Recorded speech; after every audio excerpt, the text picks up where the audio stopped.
तो कैसे हैं दोस्तों, आज आपके सामने मैं लेकर आया हूँ क्लास 10th फिजिक्स का एक नया वीडियो जिसका नाम है रिफ्लेक्शन ऑफ लाइट। ठीक है, अब रिफ्लेक्शन ऑफ लाइट क्या होता है आप सभी लोग जानते हो। कैसे में अब क्या होता है समझने का प्रयास कीजिएगा। सबसे पहले डेफिनेशन से शुरुआत करते हैं, फिर हम आपको एग्जाम्पल के थ्रू और एक्सप्लेन करेंगे। सबसे पहले देखिए रिफ्लेक्शन ऑफ लाइट क्या है। Reflection of light is the phenomenon bouncing back मतलब वापस आना of light in the same medium, light in same medium on striking the surface of any object. समझने का प्रयास कीजिए। जैसे मान लीजिए कि हम कोई भी ये सरफेस ले लेते हैं, एक समझने का प्रयास कीजिए क्या हो रहा है। और सरफेस पर कोई लाइट इंसिडेंट कर रहा है, ठीक है। और लाइट इंसिडेंट करने बाउंस इस पर टकराए और टकरा कर रिटर्न हो जाए। टकरा कर रिटर्न हो रहा है मतलब उसी मीडियम में। अब उसी मीडियम में क्या हो रहा है बेटा, देखो ध्यान से। एयर था, मान लीजिए हमने मिरर रखा था और बाउंसिंग बैक भी इधर ही हुआ, बाउंसिंग बैक भी इधर ही हो रहा है। तो इसका मतलब क्या है, इसका मतलब क्या है, रिफ्लेक्शन ऑफ लाइट है। फिर से समझिए कि जब भी कोई लाइट, सिंपल से जान दे रिफ्लेक्शन का मतलब क्या होता है। रिफ्लेक्शन को अगर हम सिंपल से वर्ड में समझे तो रिफ्लेक्शन का मतलब होता है किसी भी चीज़ का वापस आना। अगर आप क्लास 9th के स्टैंडर्ड में पढ़े होगे तो आपने रिफ्लेक्शन ऑफ साउंड पढ़ा होगा। हो सकता है लास्ट ईयर आपने नहीं पढ़ा होगा क्योंकि कोर्स से इस बार साउंड को हटाया गया था। जैसे कोविड के कारण जो 30% रिजल्ट जो कोर्सेज रिड्यूस किए गए थे उसमें वो टॉपिक हटा दी गई थी। लेकिन बहुत सारे टीचर्स ने क्या किया कि बहुत सारे टीचर्स ने उसको पढ़ाया, बहुत सारे टीचर्स ने नहीं भी पढ़ाया है। तो रिफ्लेक्शन का मतलब होता है टकरा कर किसी भी चीज़ को वापस आना, जो प्रोसेस होता है उसी को हम लोग बोलते हैं रिफ्लेक्शन। रिफ्लेक्शन समझ में आए, कोई भी चीज़ टकराएगा, टकरा कर अगर हमारे पास वापस आएगा तो ऐसे प्रोसेस को ही हम लोग बोलते हैं बेटा रिफ्लेक्शन। अब थोड़ा ध्यान समझिएगा, तो आई थिंक आपको रिफ्लेक्शन समझ में आ गया। क्या रिफ्लेक्शन, क्या हमने देखा ही नहीं है भाई, आपने देखा ही नहीं है। अच्छा सिंपल समझिए, आप लोगों ने बड़ा एक गेम खेला होगा बचपन में। शीशा ऐसे ले लिया होगा और यहाँ पे सन निकला होगा। तो सन से जो रेज आती थी और उस पर शीशे पे चमकते हुए हम लोग यहाँ पे शीशे पे हल्का सा इमेज फॉर्मेशन होता था कि नहीं होता था, कभी ध्यान दीजिएगा। अभी आपको दिखाई तो देगा नहीं, अब रेज आते हुए थोड़ा दिखाई देंगे, आपको रेज आते हुए दिखाई नहीं ना देंगी, लेकिन उसका इफेक्ट आपको दिखता होगा कि यहाँ पे ब्राइटर बनता है। यहाँ पे क्या बनता था बेटा, ब्राइटर बनता होगा। समझ में आ रहा है, ब्राइटर बनता था। आप लोग शीशे का खेल खेले होगे, कोई भी अपना घड़ी लिया और नया घड़ी लिया और ऐसे ऐसे चमकाता है, हमारे आंखों पे उसका रिफ्लेक्शन आता था, कहते हैं बहुत बुरा लगता है।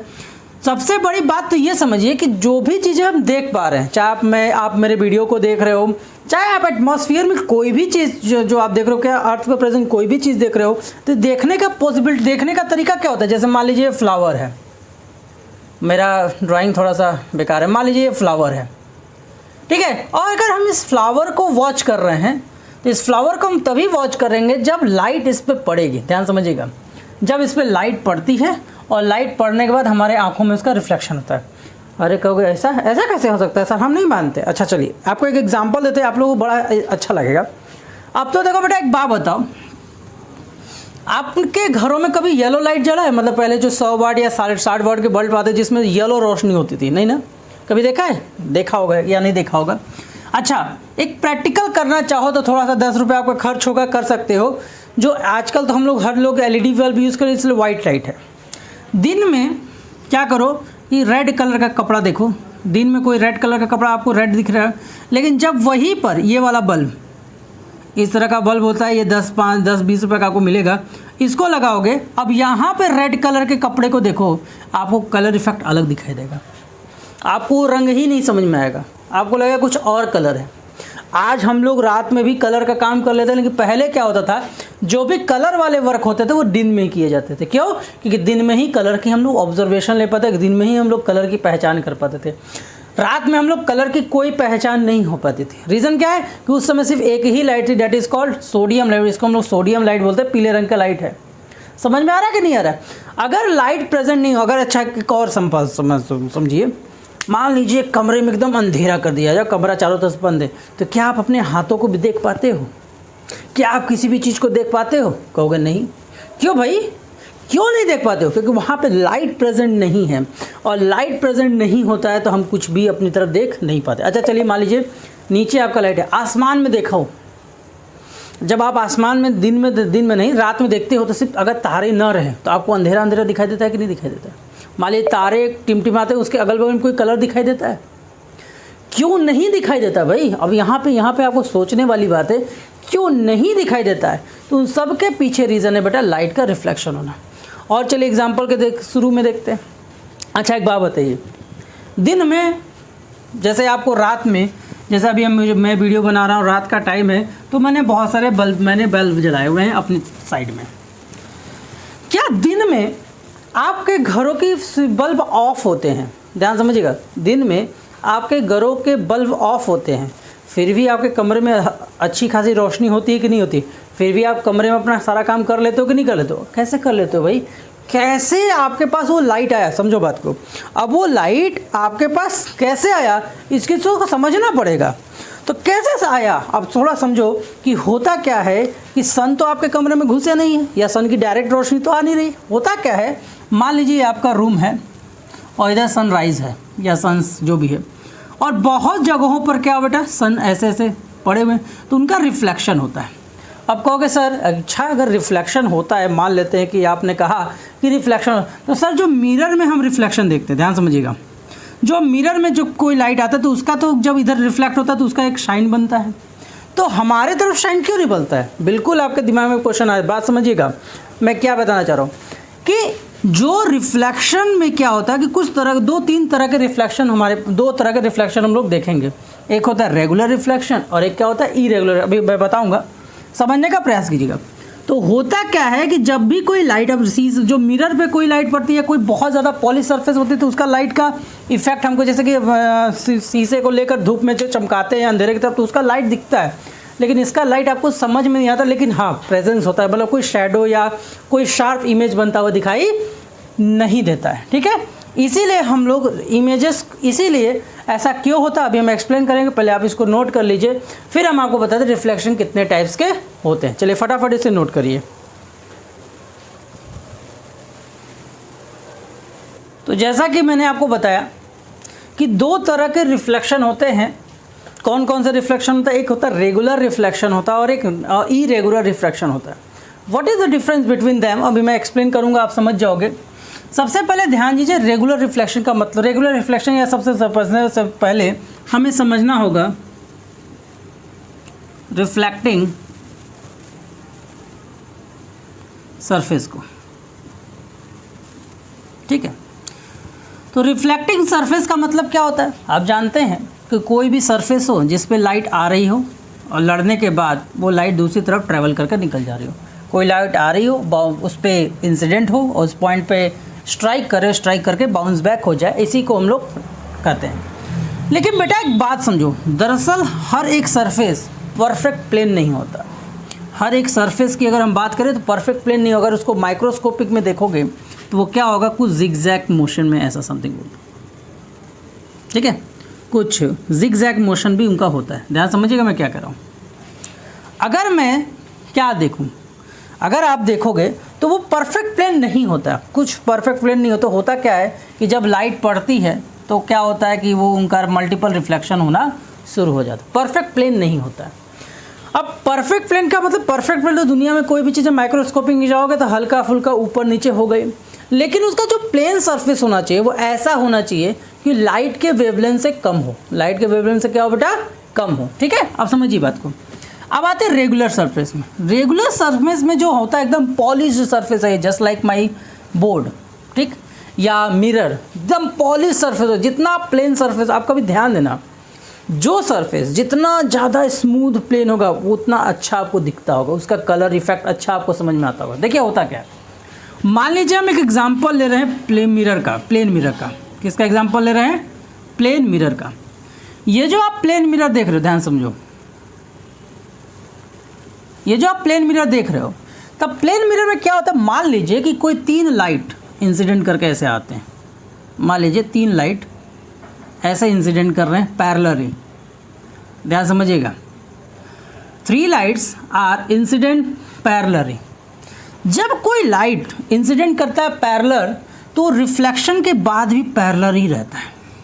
ऐसा कब होगा? ऐसा तभी पॉसिबल होगा, ऐसा तभी पॉसिबल होगा जब आपका सरफेस एकदम स्मूथ सरफेस हो। कैसा सरफेस हो? स्मूथ सरफेस हो। अब थोड़ा सा समझिए कि इंसिडेंट रीजन का एरिया और रिफ्लेक्टेड रीजन का एरिया, ध्यान समझिएगा। जो लाइट इंसिडेंट होकर आ रही है और जो लाइट रिफ्लेक्ट होकर जा रही है, इंसिडेंट रीजन का एरिया और रिफ्लेक्टेड रीजन का एरिया एकदम सेम टू सेम है।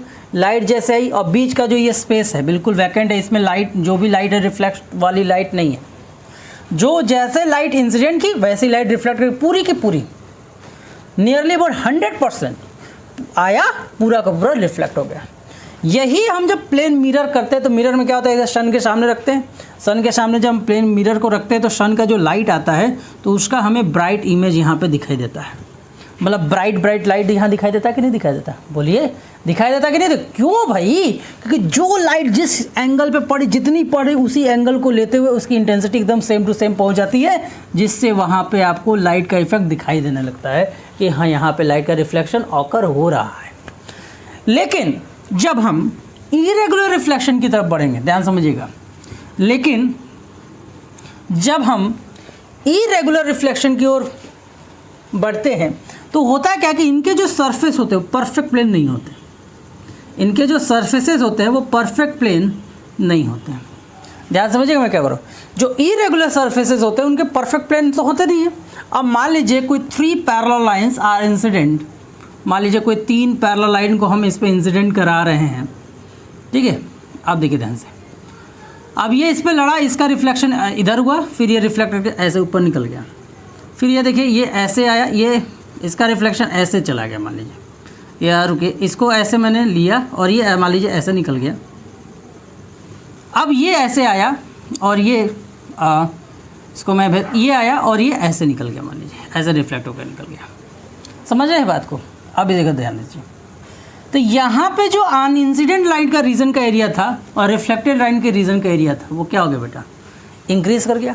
ध्यान समझिएगा, जो इंसिडेंट लाइट रीजन है वो कम जगह पे स्पेस में है और जबकि रिफ्लेक्टेड लाइट रीजन है जो उसका स्पेस क्या हो गया बेटा? ज़्यादा हो रहा है। अच्छा, एक छोटा सा एग्जांपल में ध्यान से देखो।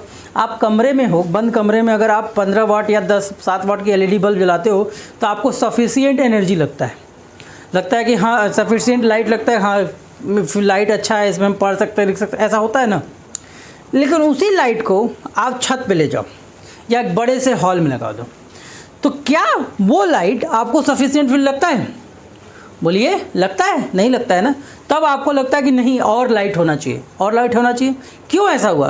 कि कमरे के अंदर का जो एरिया था वो बहुत छोटा था। छोटे से लाइट में लाइट का जो छोटे से जगह पे लाइट ज़्यादा था तो ब्राइटर दिख रहा था। लेकिन जब बड़ा सा रीज़न हुआ तो उसका ब्राइटर हमें नहीं दिखा, लेकिन उसका इफेक्ट तो रहेगा। अगर एक हॉल में, बहुत बड़े, एक बड़े से हॉल में अगर एक छोटा सा भी बल्ब अगर हम जलाएंगे तो पूरे हॉल में रोशनी तो हो जाएगी। भले हमें सही से नहीं दिखाई देगा, लेकिन हम वॉच तो कर सकते हैं कि नहीं कर सकते? कर सकते हैं कि नहीं कर सकते?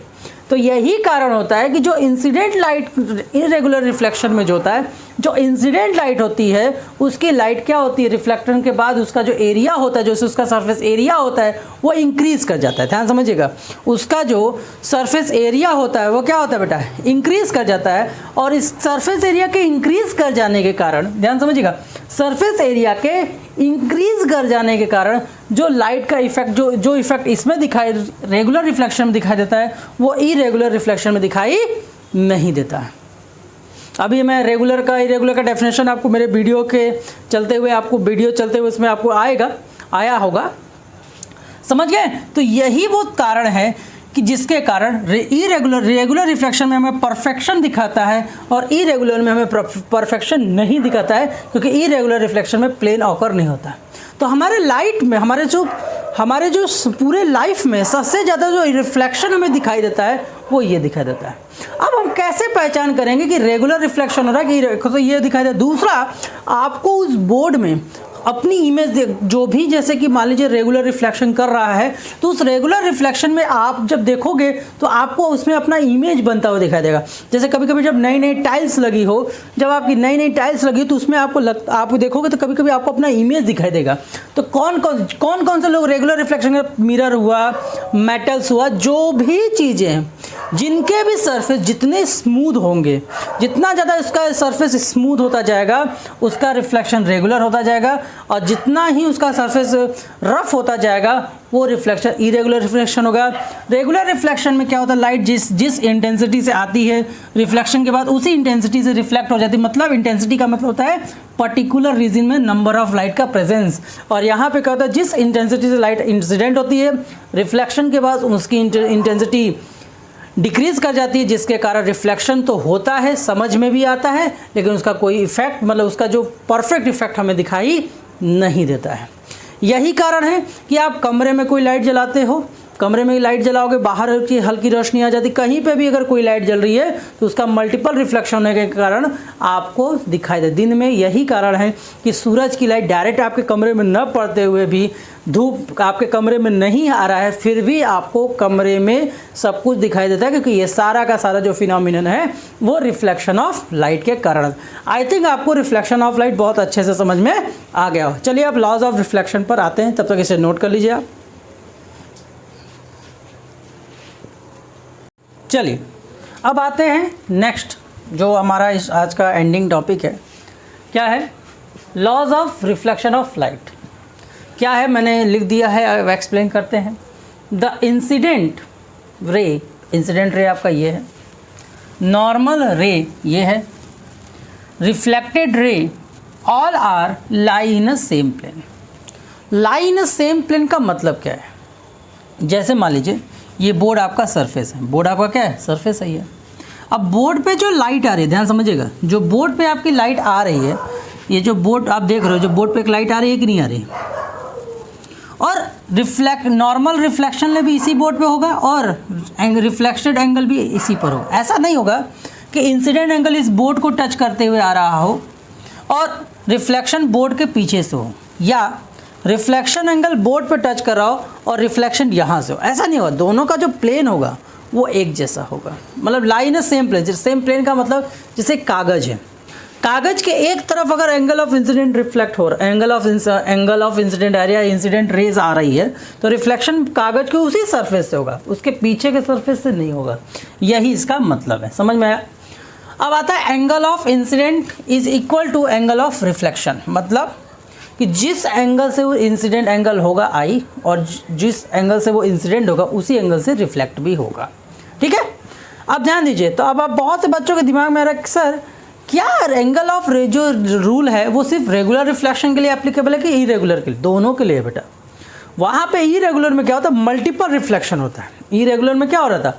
मल्टीपल रिफ्लेक्शन हो जा रहा था, जिसके कारण एंगल होता है। लेकिन किसी भी बहुत स्मॉल, जैसे कि ऐसे मैंने बनाया था, तो कोई भी लाइट अगर आ रही है तो अगर यहाँ से जो रिफ्लेक्ट होकर ऐसे जा रहा है, इसके बीच में ये काम करेगा। ठीक है, अब चलिए सभी के बारे में समझते हैं। इंसिडेंट रे तो आप जानते हैं, जो रे आती हो। और ये नॉर्मल रे क्या होता है भाई? अब आपके इस वर्ड पे आप लोग ध्यान दीजिए कि आखिर नॉर्मल होता क्या है। नॉर्मल का मतलब होता है कि कोई भी सरफेस हो, जैसे मान लीजिए ये हमारा मिरर है और इस मिरर का सरफेस है, ये सरफेस के साथ जो भी 90 डिग्री बिल्डअप करेगा, ध्यान समझिएगा, सरफेस के साथ जो भी 90 डिग्री बिल्डअप करेगा, मेरी बात समझ में आ रही?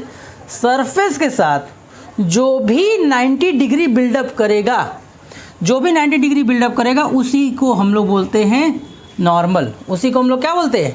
नॉर्मल बोलते हैं।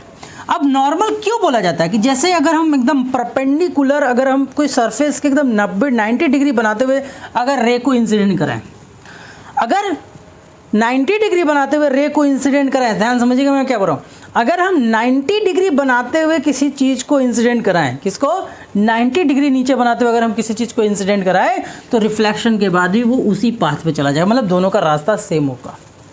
मतलब इस कंडीशन पे एंगल ऑफ आई की वैल्यू भी 0 होगी और एंगल आर की वैल्यू भी 0 होगी। मतलब कि कहने का मतलब नॉर्मल एक रे है, कैसा रे है, रे नाम के ऊपर आपको कोई सा नॉर्मल कोई लाइन हम कोई इमेजिन जहाँ पे टच हो रहा है उसी जिस सरफेस पर ये रिफ्लेक्शन उस सरफेस पर 90 डिग्री, मतलब जो भी सरफेस हो, सरफेस के साथ जो 90 डिग्री बिल्डअप करता है, ध्यान समझिएगा, जो सरफेस के साथ 90 डिग्री बिल्डअप करता है उसी को हम लोग नॉर्मल रे बोलते हैं। और नॉर्मल रे का मतलब क्या होता है, वो जैसे ऐसे, नॉर्मल रे का मतलब क्या होता है, वो जैसे इस सरफेस पे आकर ऐसे टकराएगा, रिटर्न भी उसी रास्ते से होगा। There have no change of path, यूँ गया यूँ आया, यूँ गया यूँ आया, समझ में आया। और जो भी हम लोग एंगल क्रिएशन की देखते हैं बेटा, अब एंगल, अब बहुत से बोले सर इस एंगल को क्यों नहीं लेते, सर इस एंगल को क्यों नहीं लेते, नहीं, एंगल ऑफ इंसिडेंट का मतलब होता है एंगल बिटवीन नॉर्मल एंड, ध्यान समझिएगा, एंगल ऑफ इंसिडेंट्स का मतलब है एंगल बिटवीन नॉर्मल रे एंड इंसिडेंट रे, और एंगल ऑफ रिफ्लेक्शन का मतलब है angle between reflected ray and normal रे। समझ में आया। तो ये था हमारा लॉज ऑफ रिफ्लेक्शन, बहुत ही सिंपल सा, एक बार फिर से समझा दे रहे हैं कि क्या है, दो ही लॉज हैं, the angle of the incident ray, the normal रे, इंसिडेंट रे, नॉर्मल रे and reflected ray all are lie in the same plane and the angle of incident equal to the angle of reflection। I think आपको clear हो गया होगा कि reflection क्या होता है, आपको समझ में आएगा। आज की टॉपिक की अगर हम डिस्कस करें, रिफ्लेक्शन क्या होता है वो हमने समझा, बहुत शॉर्ट में समझते हैं। जब भी कोई लाइट किसी भी सॉलिड सरफेस पे, ओपेक सरफेस पे पड़ती है तो बाउंसिंग बैक आ जाती है अपने सेम मीडियम में, इसको हम लोग रिफ्लेक्शन बोलते हैं। रिफ्लेक्शन कितने तरह के हो, दो तरह के होते हैं, रेगुलर होते हैं, इरेगुलर है। रेगुलर रिफ्लेक्शन में जिस इंटेंसिटी से लाइट आती है उसी इंटेंसिटी से लाइट बैक हो जाती है, इसलिए उस लाइट का शार्पनेस हमको, उस लाइट का रिफ्लेक्शन को विजुलाइज होता है, दिखाई देता है। ठीक है, फील हम करते हैं, विजुलाइज तो सबका होता है, उसको फील करते हैं। इरेगुलर रिफ्लेक्शन में क्या होता है कि उसके सरफेस प्लेन नहीं होते, उस पर जो भी इंसिडेंट इंटेंसिटी ऑफ लाइट होती है, रिफ्लेक्शन के बाद उसकी इंटेंसिटी क्या हो जाती है, डिक्रीज कर जाती है, जिससे क्या होता है, लाइट ऊपर नीचे हो जाता है। ठीक है, उसके बाद हमने पढ़ा लॉज ऑफ रिफ्लेक्शन। ठीक है, I think you have to be understood.